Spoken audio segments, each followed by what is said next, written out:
जालिमों का दिल ना भरा तो फिर इनके घर को नजर आतिश करने की कोशिश की गई।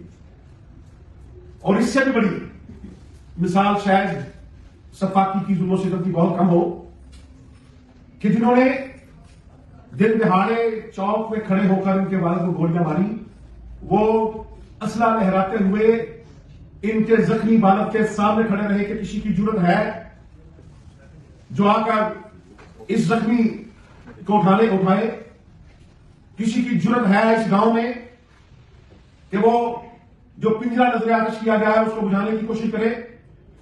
वो ललकारते रहे कि हमने जिस घर को नजर आतिश किया है किसी की जुर्रत है कि आग बुझाने के लिए उसमें पानी डाल सके।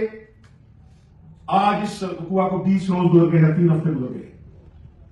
हम इंतजार करते रहे कि आजाद कश्मीर के 2 साल प्राइम मिनिस्टर जो कि मुतहर्रिक प्राइम मिनिस्टर है, उनके नोटिस में यह बात आ चुकी है तो आसिया कौसर को इंसाफ मिलेगा। दिहाड़े एक वाकया पेश आया जिसके एविडेंस मौजूद है तो हमें इंसाफ आसानी से मिल जाए। 3 तारीख का यह वाकया है।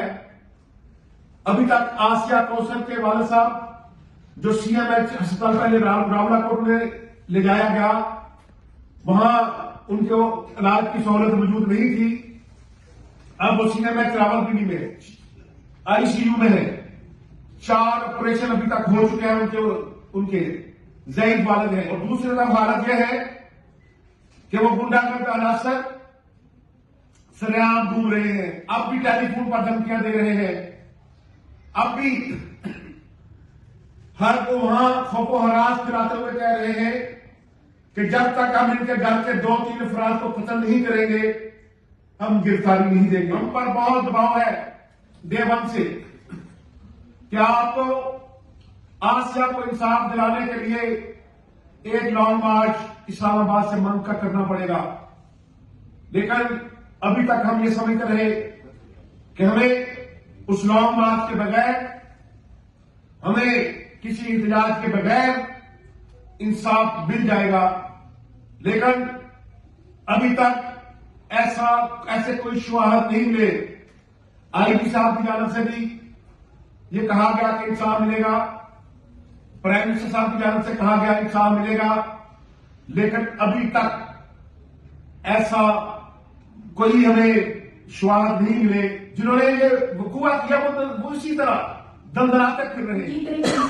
पहली दफा नहीं हुआ, इससे कबल ईद के 3 दिन उन्होंने मेरे भाई को बुरी तरह मारा और उसकी भी वही कंडीशन थी कि रावलाकोट की CMH हॉस्पिटल तक ने मना कर दिया कि हम इतनी बड़ी इमरजेंसी ट्रीट नहीं कर सकते।